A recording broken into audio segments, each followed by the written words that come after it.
नमस्कार मंडळी, तू ही रे माझा मितवा या मालिकेच्या पुढील भागामध्ये आज आपण पाहणार आहोत की सगळे हॉलमध्ये बसलेले असतात. तिथे ईश्वरी ते भेटलेलं पॉम्पलेट आजींना दाखवते आणि सगळ्यांना म्हणते, आज आम्हाला हा जो काही कागद भेटला आहे ही जणू देवाची कृपाच झाली म्हणायची. ही ना एक फूड अँड फॅशन स्पर्धा आहे. ह्यात मी आणि नमुताई आम्ही दोघी पण भाग घेणार आहोत. ही बातमी ऐकून घरातल्या सर्वांना खूपच आनंद होतो आणि सगळे ईश्वरीचं कौतुक करू लागतात. पण ईश्वरी नम्रताला म्हणते, आपल्याला काहीही करून ही स्पर्धा जिंकावीच लागल.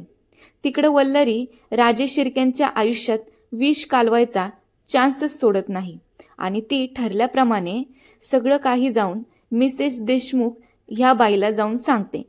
आता मिसेस देशमुख फुल फॉर्ममध्ये येते आणि वल्लरीला म्हणते, नाही, हे असं होता कामा नये, आपल्याला काही ना काही करावंच लागल.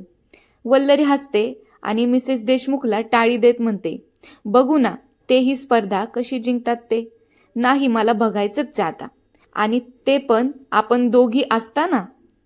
तिकडे ईश्वरी दिलासा देऊन अर्णवला म्हणते, काही काळजी करू नका, तुमच्या आईच्या आणि देवाच्या कृपेने ही स्पर्धा आपणच जिंकू, काळजी करू नका. सात्विक फॅशन्सला कोणी काहीच करू शकणार नाही. अर्णवच्या तोंडावर छोटं स्माईल असतं.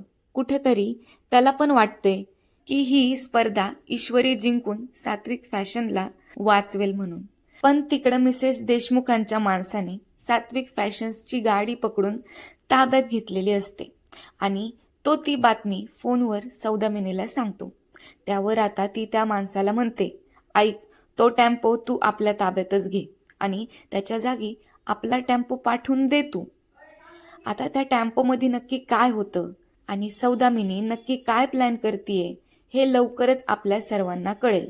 पण बिचारी ईश्वरी पण सात्विक फॅशन्सला वाचवण्यासाठी खूप काही प्रयत्न करते.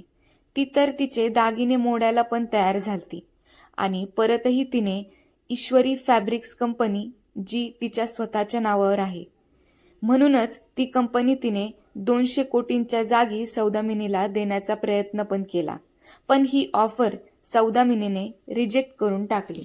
एक बहीण बिचारी कंपनी वाचवायच्या मागे, तर दुसरीला ह्या सगळ्याचं काहीच घेणं देणं नाहीये. ईश्वरी स्वतःचे दागिने देतीये हे जेव्हा नम्रताला समजलं ना, तेव्हा तिला तिचा खूप राग आला. ती तिला रूममध्ये घेऊन गेली आणि म्हणाली, काय ग, कायम कायम तुला महान का बनायचं असतं सर्वांपुढे? आणि काय ग, काय गरज होती तुला तुझे दागिने मोडायची?